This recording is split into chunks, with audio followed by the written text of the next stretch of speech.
Hello and welcome to a special edition of The Big Fight. We continue to be on the road, and this time we've come into the rural part of the country. This is rural Amritsar. I've got some young friends here who are helping me anchor this entire thing. And we are here in rural Amritsar, and we are sitting around here to try and get a sense of whether there's any difference in the narrative in the cities and the narratives in parts of rural India. And we have a great panel here to join us. I'm going to start off by welcoming Gul Panag out here, who's come to Amritsar because, she's in a sense finished her campaign in Chandigarh. How did it go? How do you enjoy the experience? I think it was a tremendous journey, and I'd happily do it again and again and again. Okay, Manjeet Singh Ji of the Akali Dal, great to have you with us as well. Thank you so much for being with us. We have Pinky Anand here from the BJP. We have Arun Jaitley out here fighting what seems to be a rather tough battle, and I did speak to him a little earlier, and I'll show you what he actually had to say. Sukhpal Khera of the Congress Party, thank you so much as well for being with us. And we have Dharminder Rathod there, who was an Indian journalist of the Indian Express and professor at the Khalsa College. Thank you so much. And a whole lot of other people who've been very kind now to share their home with us out here, and who'll be sitting and giving us their opinion as we go along. But I did say that here in Amritsar, it's actually quite a big fight. This, in many ways, one of the most interesting contests that we are seeing in the entire election. Captain Amrinder Singh versus Arun Jaitley. And I have got a chance to catch up with both of them on the campaign trail to ask them what they're making of this particular fight. So let's first hear from both of them, Arun Jaitley and Captain Amrinder Singh.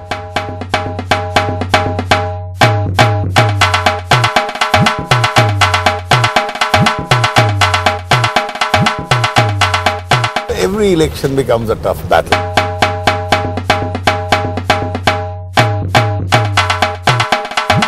Elections are doing very well. We are going to win, and we are going to send Mr. Jaitley packing.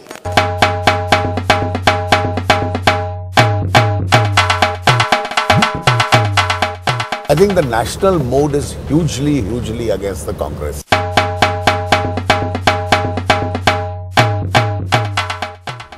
All right, let me now come to all of you. Gul Panag, why don't I get you? We've heard from the Congress and the BJP.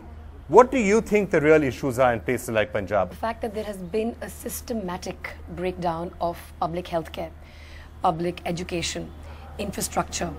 And I think the reason that a lot of people are perceiving this breakdown to have happened is largely due to the lack of will politically in both camps. And the fact that there appears to be what may best be described as a self-serving attitude of those in power. And the fact that this systematic breakdown of public health and public education is a result of a policy decision which today doesn't allow for maximum regularized people being employed. So you have ad hoc doctors trying their level best to work in government hospitals. You have ad hoc teachers and professors in educational institutions, and no wonder the system is going to break down. So I think that, for me, the infrastructure and the lack of equal opportunity across all classes and all strata is the biggest problem in Punjab, and the fact that it's been deliberate, because the lacuna that's been left by systematic breakdown of the public health sector, the public education sector, is the mushrooming of private schools and private hospitals that have political patronage. Okay, we keep hearing about this, the problem of drug addiction, the problem. There does seem to be, when you're going around Amritsar, when you're coming into rural areas, some sense of anti-incumbency against the Akali Dal in particular. What has been happened, infrastructure hasn't come, there's some sort of a breakdown of public health, the drug addiction problem continues to grow. Well, as far as we are concerned, that Akali Dal won the second term, and it was always said that it is, one time it is a blue turban Raj, and another time it's a white turban Raj. And Akali Dal won on development. It was Badal Saab's development in the state, and if I remember, I think your channel, Mr. Parna Roy, had a debate between Mr. Badal and Sukhbir Badal and Captain Saab.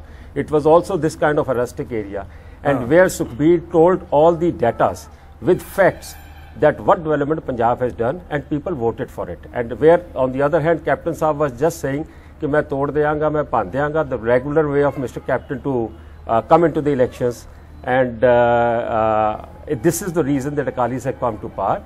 We are doing it in a very hard way, because center has been neglecting Punjab for last 60 years. No funds from the center, the state which requires, no major industry to the Punjab, and systematically Punjab has been, I will say, has been murdered. You see, there are no benefits. But you know, every state says that. Every state, every state says we are neglected. But at the end of the day, some states are able to deliver development on the ground. Sir, what I'm saying, I'm coming with the facts. No major industry has been given to the Punjab. Under the national government of Dr. Manmohan Singh, Gujarat says that we are a highly developed state. Akalis under the same government are saying that center has been, you know, maltreating them, ignoring them. That's a total blatant lie. All the major roads in the state are under the Pradhan Mantri Gram Sadak Yojana. The hospitals in the state are under Rural Health Mission. The entire funding of the school is under Sarv Sikhya Abhiyan. All flagship programs of the government of India. They've got all the money, all the work, whatever has been done by the government of India. And Punjab government is rampantly corrupt. It's a family rule. The drug menace has eaten our youth across the state. Lakhs of homes are going to be without the future because of these people, the Bikram Majithiyas of Akali Dal, who have spread these drugs, 6,000 crores worth of synthetic drugs in the state. Mind you, and all the so-called development is on the paper. It's on the PTC channel of the Badals. Now let me answer. I think he's too eager to come into the thing, and I think this is the way he does his politics. The thing is that facts, he wants to label Majithiyas Badals. I think he should look into his own labeling, and he should look into his own state, which was ruled by his president and or by Mr. Captain, and he was also part of it. And the result people have stated. Mr. Khera has fought, I think, 4 elections. And 3 elections he has lost. This also recently he has lost. And I think the biggest court in the democracy is people. And people has given their verdict for Mr. Khera. He needs this kind of a publicity stunt. But what I'm talking, let me complete. I give you an example. When Volvo company came to India, I had a link with them. They wanted to set up a plant in Punjab, because Punjab is a good buyer for these vehicles which they produce. Everything was settled. They had a meeting with the Chief Minister, with the secretaries. Last moment, the Volvo company backtracked. Reason being that they are giving more benefits. Now I want to question the central government. Okay, fine. So I want to question the central government. But again, so Pinky, can I just, before I come to you, Pinky, I just want to take this theory up.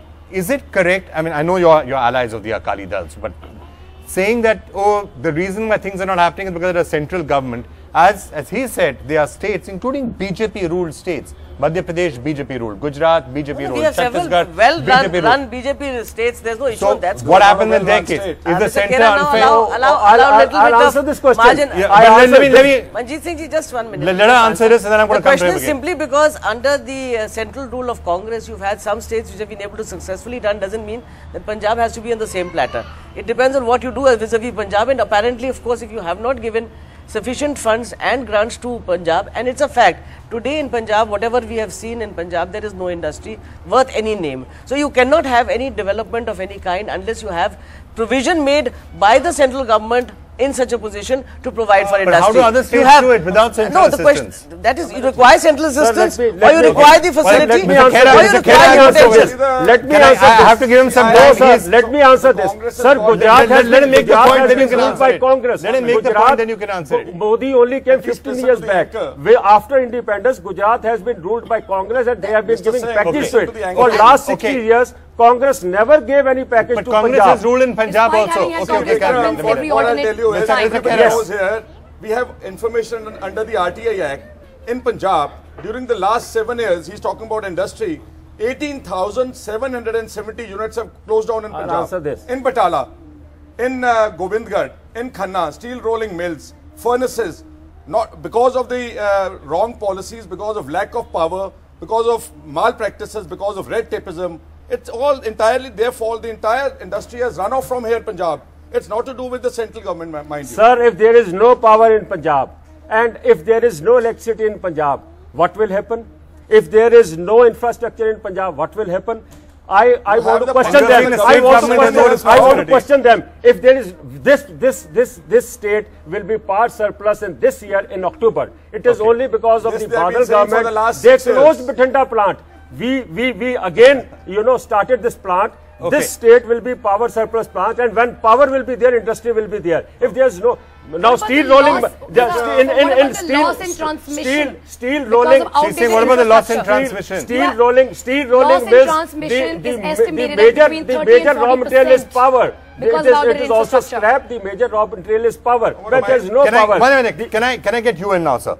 What do you think? We've heard the party political views. What do you think the real issues are? Vikram, the problem with the politician is that, you know, they are into propaganda and all that, but the real issues are always forgotten. Here in Amritsar, we have seen the personal attacks by Mr. Jetli and by Mr. Captain on each other, and in between, Akali Dal leader had also been doing the same. The real issues are the unemployment. The youth in border area of Amritsar, they want jobs which are not there. Industry has taken a flight, as Mr. GK said. The lack of power led industry to fly away to the other states like Himachal and Haryana. So unemployment is the big issue. That's, I think, the major issue. Unemployment. Okay. Ultimately, it all boils down to a question of growth. It all boils down to a question of potential. It all boils down to jobs, and this is true across the country. You need to provide for this. If you don't, no state can grow. Now the question only may be who is at fault. I mean that may be the only academic discussion. But somewhere down the line, the central government has to account for what it is not doing. Hang on, short, sir. I was giving you example of Volvo company. They went to other state. Why Badi? Why Himachal? Why Jammu Kashmir? Why Uttarakhand is given special packages? Why not Punjab? This is a border state. His government, the NDA why government not to Punjab? But you can't give a special package to every state in the country. Sir, now what will happen in Punjab is a border area. This is a border area. This all of belt from Amritsar. Mr. GK is lying. It was the Vajpayee government in 2003. They gave the entire package to the hill states. Okay. It's because of their wrong policies. Can I allow me to add, for the last 25 years, it's not about the wrong or the right policies. He's saying it developed because of the power. The Akali Dal. So I do not think it's possible for the Congress party to abdicate responsibility and say that whatever is wrong with Punjab is because. But I'm talking about the misrule of the last 7 years, mind you. Misrule has happened over the last 25 years. And the fact that today, I'd like to draw this conversation back to the key issue here of the fact that public health and public education, which is the fundamental responsibility of the state government, has been completely broken down. Now so, that, okay. sir, is something which has happened in both your governments. There isn't a doubt about that. I admit that. No, no, sir, I'm not saying. And Congress is partly at fault. But what about these people who are here for the second term? Both. 8 years now, in a row. Lamentable. And the schools are in shambles. And why? The hospitals are why in are there no permanent recruitments? Why are ad hoc teachers being hired? Why are ad hoc doctors being hired? I want to just try and, okay, hang on, I'm just trying to come now to some broader themes. We can keep on discussing the issues of Punjab. Couple of broader issues I want to touch upon. When people are voting, और मैं ऐसा आपसे बात करना पूछना चाहूँगा, जब आप वोट देने जाएंगे 30 तारीख को वोट देने जाएंगे, क्या आप यहाँ अमृतसर के जो इशू हैं या पंजाब के इशू हैं उनको लेकर आप वोट डालेंगे कि आप नेशनल लेवल के जो इशूज हैं उन पर डालेंगे? जैसे पिंकी जी कहेंगे कि मोदी के लिए वोट डालिए, कोई कहेंगे नहीं राहुल गांधी की सरकार आनी चाहिए उसके लिए वोट डालिए, अरविंद केजरीवाल के लिए वोट डालिए. लोकल इशू होंगे कि नेशनल इशू होंगे? देखो जिवें आउण वाला फ्यूचर अगे बच्चों का देखना वा कि लड़कियां किन्नी कुछ सुरक्षा अगे चाहिए सानू, बेटियां वा जिवें जिवें बच्चे आ जो ड्रग वाली तुरे जा रहे आ, ज़्यादातर इत्थों का माहौल ही हो रहा पंजाब का. और ये एम्प्लॉयमेंट का जो इशू उठा था वो भी है क्या? नौकरी नहीं है किसी के लिए? बिल्कुल है जी, बिल्कुल रटौल साहब ने कहा तो सारियां चीज़ां इन्होंने. 62 लाख यूथ आर अनएम्प्लॉयड इन पंजाब. देखे स्कूल जिवें प्राइवेट स्कूल ज़्यादा खुल रहे हैं ਤੇ ਸਰਕਾਰੀ ਸਕੂਲ ਡਾਊਨ ਹੋ ਰਹੇ ਨੇ, ਬਿਲਡਿੰਗਾਂ ਬਣੀ ਜਾ ਰਹੀਆਂ. ਸਰਕਾਰੀ ਸਕੂਲ ਡਾਊਨ ਕਿਉਂ ਹੋ ਰਹੇ ਨੇ ਵੀਰ ਜੀ? ਸਰਕਾਰੀ ਸਕੂਲ ਦਾ ਇਹੀ ਹੈ ਕੋਈ ਟੀਚਰ ਨਹੀਂ ਹੈ ਚੰਗਾ, ਜੇ ਟੀਚਰ ਉਹਨਾਂ ਨੂੰ ਪੇ ਨਹੀਂ ਮਿਲ ਰਹੀ ਤੇ ਪੇ ਕਿਉਂ ਨਹੀਂ ਮਿਲ ਰਹੀ? ਕਿਉਂਕਿ ਉਹ ਐਡ ਹੌਕ ਟੈਂਪਰੇਰੀ ਟੀਚਰ ਨੇ, ਜਿਹੜੀ ਪ੍ਰੋਪਰ ਪਰਮਨੈਂਟ ਜੌਬ ਮਿਲਣੀ ਚਾਹੀਦੀ ਆ ਉਹ ਹਾਇਰ ਨਹੀਂ ਕਰ ਰਹੇ. The government can't afford to because they're under a debt of 1 lakh crores. System ਇਹ ਹੋ ਚੁੱਕਾ ਹੈ ਕਿ 1 lakh crores of debt, you know. Allow him to speak, sir. ਇੱਕ ਦੇਖੋ ਇੱਕ ਪ੍ਰੋਫੈਸਰ ਆ 3 ਲੱਖ ਰੁਪਇਆ ਸੈਲਰੀ ਲੈ ਰਿਹਾ, ਇੱਕ ਸੇਵਾਦਾਰ ਆ ਉਹ 6-7 ਹਜ਼ਾਰ ਰੁਪਇਆ ਲੈ ਰਿਹਾ ਵਾ. ਦੇਖੋ ਸੇਮ ਸਮੱਸਿਆ ਵਾ ਕਿ ਹਰ ਕੋਈ ਚਾਹੁੰਦਾ ਵਾ ਕਿ ਆਪਣਾ ਜਿਹੜਾ ਵਾ ਮੇਰਾ ਬੱਚਾ ਵੀ ਕੋਈ ਤਰੱਕੀ करे, कोई ਅੱਗੇ जाए. 3 लाख वाला भी वही सोच है ਤੇ ਉਹ 7000 वाले ਦੀ भी वही सोच है. अच्छा, देखते हैं कोई और कोई कहना चाहेगा? माँ जी आप कुछ कहना चाहेंगी? मैं तो ये आखना चाहनी हाँ भी अगे भी गौरमेंट जो काम करना हो, जो ढाउना हो चाहे तो ढा सकती है, तो ये समैक क्यों नहीं हटती? ये क्यों नहीं हटती? आतवाद का रिवाज गौरमेंट ने ढाता, हुण गाड़ी जेडे बच्चे छोटे छोटे उन्हों का नहीं कुछ सोचना. मैं तो नहीं भी ਸਮੈਕ ਹਟਣੀ ਚਾਹੀਦੀ ਜਿਹੜਾ ਵੀ ਬਣ ਜੇ। ठीक है, और कोई कुछ कहेगा? ਜਿਹੜੀ ਬੇਰੁਜ਼ਗਾਰੀ ਉਹਦੇ ਹੈ ਹੀ ਹੈ, ਸਭ ਤੋਂ ਵੱਡੀ ਜਿਹੜੀ ਪ੍ਰੋਬਲਮ ਹੈ ਉਹ ਡਰੱਗ ਦੀ ਹੈ। ਹਰ ਦੂਜੇ ਜਾਂ ਤੀਜੇ ਘਰ ਦਾ ਬੱਚਾ ਜਿਹੜਾ ਉਹ ਕੋਈ ਨਾ ਕੋਈ ਉਹਨੂੰ ਨਸ਼ਾ ਲੱਗਾ ਉਹ ਆਮ ਹੁਣ ਕਿਤੇ ਪਤਾ ਲੱਗ ਜਾਂਦਾ 5 ਕਿਲੋ ਸਮੈਕ ਇੱਥੋਂ ਫੜੀ ਗਈ, 2 ਕਿਲੋ ਭੁੱਕੀ ਉੱਥੋਂ ਫੜੀ, ਮਤਲਬ ਅਸੀਂ ਇਹ ਸੋਚਦੇ ਹਾਂ ਕਿ ਕੁਇੰਟਲਾਂ ਦੇ ਹਿਸਾਬ ਨਾਲ ਜਿਹੜੀ ਫੜੀ ਜਾਂਦੀ ਤੇ ਉਹ ਕਿੰਨੀ ਹੈ ਜਿਹੜੀ ਵਿਕਣ ਦੀ ਆ ਤੇ ਇੰਨੀ ਕਿੱਥੋਂ ਆਈ ਜਾਂਦੀ ਜੇ ਸਰਕਾਰ ਦੀ ਨੌਲੇਜ ਵਿੱਚ ਨਹੀਂ ਹੈ। ਓਕੇ, ਇਹਦਾ ਜ਼ਿੰਮੇਵਾਰ ਕੌਣ ਆ? तो Pinky, I want to ask all of you for something. ये जो issues हैं, these are not issues that are answered when Modi ji is here speaking. We just had a massive rally. But these are the sort of issues that are peculiar to states, and that is a fact. You have two kinds of issues always for any general elections. One, you have local issues, and one, you have the national issues. So obviously there has to be some kind of fulcrum around both those for any person to vote. And in this particular case, let me tell you, whatever one sees of Amritsar and Punjab, the drug menace seems to be one of the biggest irritants, obstacles to not only development but to general well-being of the people and of the youngsters. How would you solve But as far as that is concerned, some of the figures about 200 kilos was apparently seized at the borders, and it seems to be a border issue which has to be tackled. So how would you tackle it?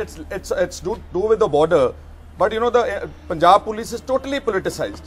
The day Jagdish Vallah, the 6,000 crore drug racketeer, took the name of Mr. Bikram Majitia, till today, the police has not even dared to record a statement. What to order of a proper inquiry. Therefore, the politicization of the police is the reason of the drug menace in Punjab. I think I want to talk with data. Mr. Khera has said that Vallah has taken the name of Mr. Bikram Majitia. Mr. Vallah was first time arrested in 2001 when Akali government was there.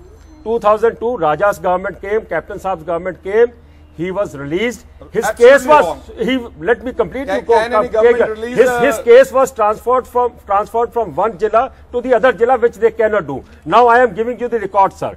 If from 2002, 2006, Congress government, Mr. Khera's government, Mr. Captain's government was there, there were only 19,501 FIRs. Here, because just a moment, let me complete. Now there are 48,503 FIRs. Now the recovery I am taking, the number of arrests. In their rule, it was 22,900. Now it is 55,426. The recovery of heroin, sir. 111 kilos. Thing was that they were not doing anything. They were hand in glove with the drug peddlers. Sir, it is border. It is BSF. We have arrested BSF people who are involved. Our police have arrested BSF people also who are involved. It is coming from the border area, sir. Can I get a neutral? I want to ask. Let me get a neutral voice. Has the drug problem become worse or better? Drug addiction problem has risen, but we can't blame only the Akalis for that. What happened in 2002? Our Guru Nanak Dev University study was conducted way back in 2002, 14 years back, and the study was commissioned by a governor of Punjab, and in that study, 70% of population, youth population, was addicted to one or the other drug. So, and there was also indication of political nexus with the druggist. It's way back 10 years back. Okay. So, the problem has aggravated, no doubt. Okay, problem has aggravated. Gul? The fact that the supply chain has not been able to yet be cut reeks of the fact that there's political nexus. I mean, again, I cannot absolve one party's government or the other party's government of any blame here. But the fact remains that 70% of the youth, as the Professor Saab has just said, is addicted to some substance or the other. And that is primarily because the supply chain has not been cut. Okay. How difficult is that? I didn't want to shift focus. This state was the richest state in India. This is the place where the Green Revolution started. You know, and you can still see, you know, the tractors that you have, the buffaloes back there, the levels, the white revolution, the levels of prosperity here were high. Now you look at the problems that farmers are facing. You look at the sort of farmer suicides that we are starting to see. And here, in one of the more prosperous states, what's the reason for that? And what can be done after the election? It's again saying that an empty mind is a devil's workship. You don't have work, you don't have employment, you don't have growth, you don't have potential. And then your children are getting into drugs. In addition, you have a drug menace which is not stopped by one reason or the other, whether it starts from 2002 or starts from 2000 or whichever government it starts. It is something which is affecting the lives of families. the mothers, the sisters, the brothers, the fathers, the young children. I mean, obviously these kind of things are going to happen. It is not those farmers' suicide, it seems, which are happening in other places. I mean, like because of what happened in Vidarbha and other places, but even here, you are getting, they are dead. There is places. No, that's another aspect. I'm just saying that's one aspect. One aspect. The question is, whatever they are saying, we have to take something here. The debt and the fact that it is drugs are all these features arising out of non-development. Why should you have in Punjab farmer suicide? There has been no agricultural reform. Let him speak, then just come to Gul. Yeah, Vikram, the issue is that agrarian economy in Punjab has been on the downslide for a long time. We had again a public Punjab Agriculture University study done by Professor H.S. Shergill in 2008, and he's brought out these figures that the farmers in Punjab are under a staggering debt of 33,000 crores, half institutional of the banks, the other half the Artiyas. And maximum suicides have taken place in Malwa region, not here.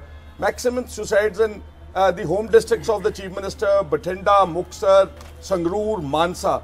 The issue is that our lands have, over a period of time, there's been a division in the lands and the land holdings are very meager. And our production has saturated, It's gone where it could have gone. The only way to now save the state is to industrialize it. So I disagree. There has to be a lot. Punjab is predominantly an agrarian economy.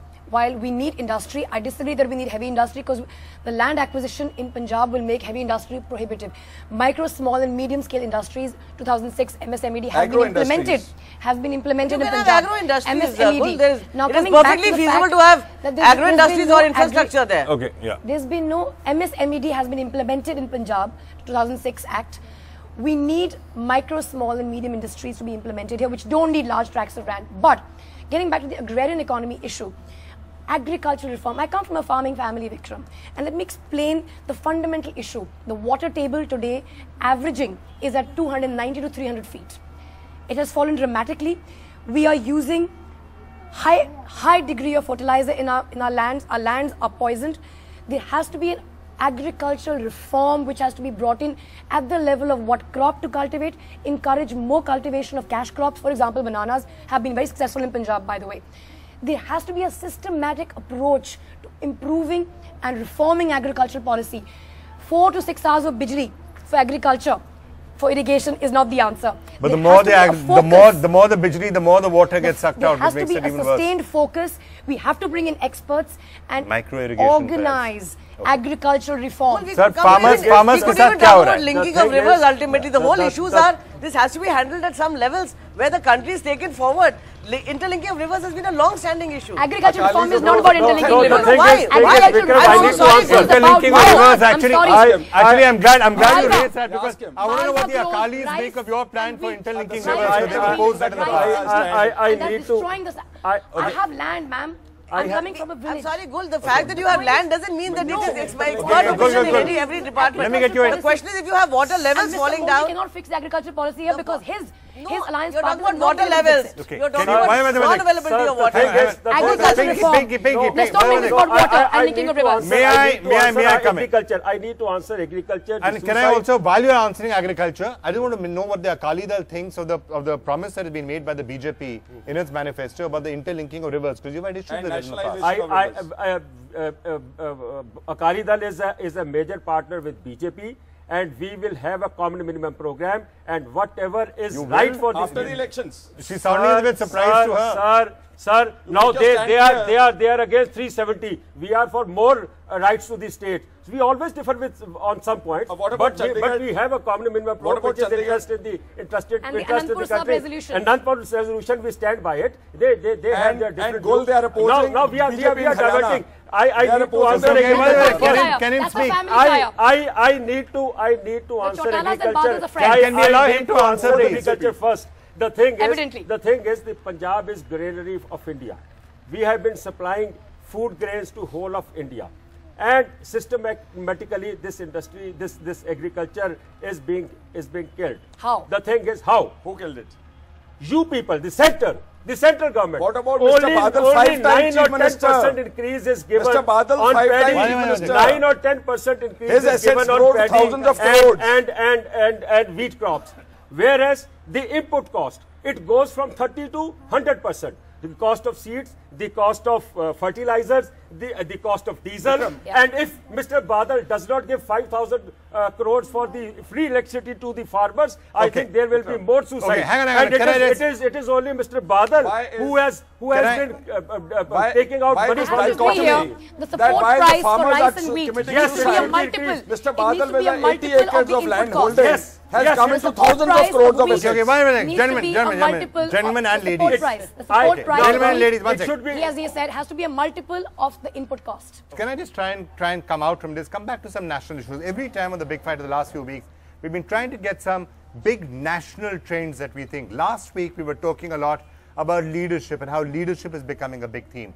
Now, I can tell you, when you're out here in the rural parts of the country, you sometimes feel that the issues that are being discussed in the big cities are slightly different. For one thing, in the cities, it almost seems as if things like social media and Twitter and all of that is really driving the elections. And sometimes the issues that are very big there, sometimes people feel that that's really what the crucial part of the election is going to be.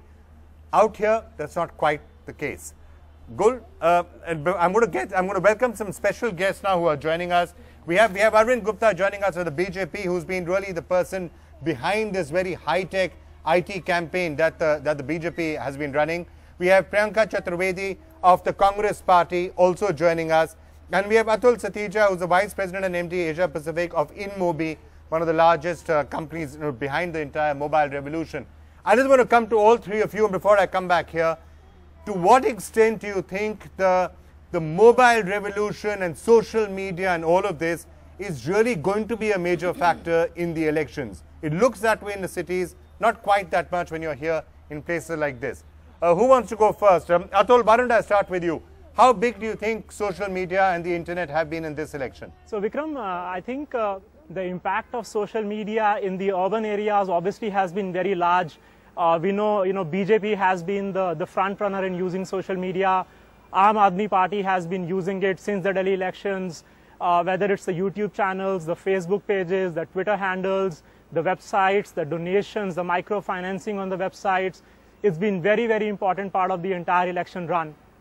When you go to the rural areas, however, the number of people who actually have access to social media or digital media is relatively small. We only have about 75 million connected users, connected overall internet and mobile users in the rural areas. But the voter population is about 500 million, and it seems like a smaller number. But a lot of these users are then kind of using social media and then taking these messages offline into these communities by reading it out loud to their communities, sitting in panchayats and chaupas and picking these messages up and then amplifying the impact of the overall thing. So I think both in the rural areas as well as in the urban areas, the impact has been very, very significant. Arvind Gupta, let me turn to you next, because I have to say I think the BJP did really set the pace this time when it comes to using the internet, and frankly Narendra Modi has been doing it for a while now. Perhaps some of the first politicians should really understand, and then others did, maybe the Aam Aadmi Party also then started to follow on, the power of the internet and the power of technology. But how big are you really finding this? Because in places like where I am sitting right now, the effect is not necessarily as big as it will be in the cities. Arvind. Yeah, Vikram, see, there are what Atul said is quite true. There are three things to keep in mind. Number one, that the social media as we describe it is a subset of the digital media. The digital media encompasses mobile internet, and also just a plain simple mobile phone. And the election this time, if we have used technology which is beyond social media, and I'll give you an example. We did multiple chai pe charchas with Modi ji, where it was a two-way interaction with Shri Narendra Modi on various issues. Now, this was the open parliament. He called it on-street parliament, the parliament of people on the road. Now, using technology, combination of internet, DTH, and mobile, we were able to take and converse and engage with people across India at the same time. Now, one of the issues we discussed was agriculture. From the farmers of Yamatmal in Maharashtra to everywhere else in the country. So, you know, it is the use of technology which makes the message pervasive. Now, social media, as the way we describe it, may be limited to a lot of urban cities, but technology and mobile today is not. And how you converge it and use it effectively can make your message reach across India. And that's what we have done in this campaign. Okay. Priyanka, it sometimes feels that the Congress party has been a bit slow to respond. It was left actually, the whole of the last year or 2 years, the BJP seemed to be really dominating social media, for example, and then the Aam Aadmi Party came along. The Congress party's response was left actually to a couple of individuals like you and Sanjay Jha and some of the others. It's only now that the Congress party is starting to really realize the impact of this. Is it also because the Congress feels at the end of the day in the villages and in rural parts, it's not really going to make an impact? No, all I'd like to mention here, Vikram, is not about the dominance. We are not here to look at who's dominating the social media. What we're doing is we are creating debates, we are creating discussions on this forum where we are talking about the kind of work we've done. When you are now today shooting from Amritsar, all I'd like to mention here is when during the assembly elections, Rahul Gandhi had brought up this entire debate on how the youth of Punjab are getting addicted to drugs. It was denied big time on social media and it was discussed, debated a lot, but he did start this debate, and today we have to admit that that became the central focal point of discussion for many months to come. And today I was listening to Ms. Pinky Anand where she admits, while on social media they were absolutely not willing to admit about this drug menace that Punjab is facing. So having said that, it's not about the dominance, it's about getting a conversation started on social media and creating awareness about the issues in various states that are afflicting the people residing in those states. And having said that, also I would like to mention here that while Twitter is one medium, it does amplify their voices and has now managed to set the agenda in newspapers, in print, on radio, on television as well. So it becomes an all-encompassing medium. So I would just like to say that Congress might have picked on late, but we are getting our message across. We are letting people know about the kind of work we've done, you know, in terms of the 10 years of our governance. The point being made by Priyanka is that even if X number of people are using it, it is a force multiplier, and that's the way newspapers, in English language newspapers once used to be a force multiplier, and then TV became a force multiplier. Do you agree with that force multiplier argument? Yeah, Vikram, I think what you have seen is, I totally agree with what Priyanka said. We have seen that while the conversations are starting on social media, whether it's YouTube or Google Hangouts or Twitter, they are actually being now used to even take it to the broadcast media, and TV channels are actually using those conversations, taking that sentiment to the broadcast media and actually relaying it to the population that is even beyond the social media's reach today. So I think, yeah, the reach is actually getting definitely very amplified. Obviously, the magnitude of this amplification is far more in areas where the penetration of internet is lower than in the areas where it is already very high. Gul, you are obviously massively active and massively popular. I think you're probably the politician with the highest following. I'm trying to say Narendra Modi perhaps, but you're, well, somewhere there, right? Somewhere there. So does that help you when you were in Chandigarh campaigning, or did it not help you? Firstly, if the Chandigarh election had to be fought on Twitter, I would have won it and there would have been no contest. It wasn't, and it can't be fought on Twitter because the conversion from Twitter to actual groundwork is minimal in a city like Chandigarh, despite the fact that it's a highly urban constituency. Secondly, what Twitter can do is it can amplify what you're doing on ground. It cannot replace what you're doing on ground. I agree with the gentleman before me who said that social media is a subset of digital media.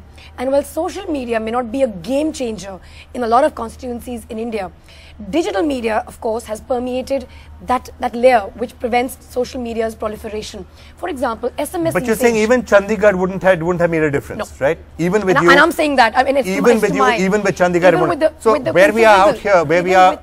I'm going to come to that. Even with the considerable influence I have on Twitter, I'm telling you that Twitter would not at all have an impact on the Chandigarh constituency. Now, coming down to Amritsar, the total number of Facebook users in Amritsar on a conservative estimate are at about 120,000, and a really optimistic estimate is about 200,000. 200,000 in 17 lakh, what is the voting population? 19 lakh. 14 lakhs. 14 lakh is negligible. It's not even going to impact anybody, and that of course is the fact that if they're able to be reached. Now I'd like to counter what the other two people before me have said. The BJP may have been a pioneer on the social media, and we have been watching the medium together for the last 5 years, but credibility is another important aspect. While I'm not going to say that the BJP's advance on social media has given them more credibility, they've also attracted their fair share of detractors because of the quality of people that the BJP has used online. And often you've had... Although the Aam Aadmi Party has also got a fair number of trolls now. I agree with that. By now the Aam Aadmi Party has got a large number of trolls too. If it goes on any of these social media, will have people for and against. I don't think that kind of detraction is something allow me as somebody who understands the medium really well. Pinky, I'm going to get Arvind to respond to that because that, I think, the large army of the BJP that was on Twitter was extremely effective till the point it began getting counterproductive. You're saying. And that's the point I was making. Arvind, let me just throw that to you.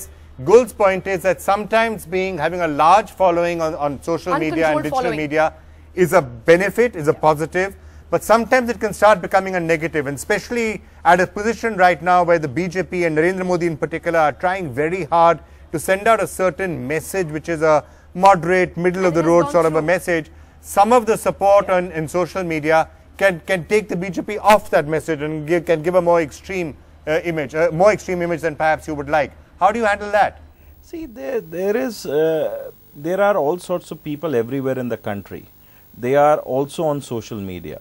Now, it is up to us, how do we, what is the message that we give them so that they can take that message further. The content is king in social media. The reach is high. The numbers and the, what media gets fascinated by is the number of people following each leader or each page, and which is important because that gives a reach. But more important than that is how interactive that you are, how engaging you are, how many Facebook chats or Google Hangouts, or how much are you taking from the people. And then, because once you start listening to the people, you start engaging to the people, they actually further amplify your message on their own. Now, I would like to state that, it's a very important thing that how when people, it's not just the followers, as I said, once you listen to them, then that is where they are engaged with you. If, that's their commitment, that's their, contribution to the campaign.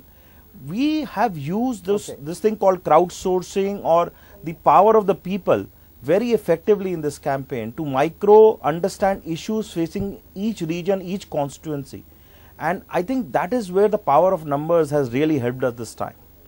Okay, Priyanka, your thoughts, final thoughts on that, on what Arvind just said, but also the point that Gul made. And I know you in particular and others like you quite often face this barrage of attacks from all sides. And sometimes I've sort of looked back and said, wow, you're having to deal with a lot. Does that help? Does that hurt? Respond to both these points. No, what we need to understand when we talk about dominance of Bharatiya Janata Party on that particular medium, there have been their inability to control the kind of trolls that come their way, the supporters that they have. They have come up with some particular set of guidelines, but they have totally not been able to implement it. And the kind of forget any woman, any person having a voice which is differing from their point of view is so open to attack.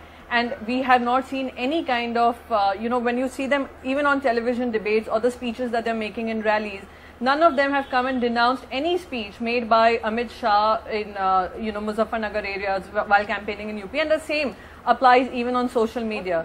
So I'm sorry, Pinky ji, let me speak. I would allow you to let me speak. None of y'all have condemned the words of Vasundhara Raje. You all have not condemned the words of Amit Shah. So let's not get into that, but it's the same thing that they apply even on social media here right now. So it is very similar. The trolling is pretty similar. Priyanka, Arvind, Atul, thank you all so much for joining us. And as we come closer to the election, we will keep this discussion going because I think it's something which is very important.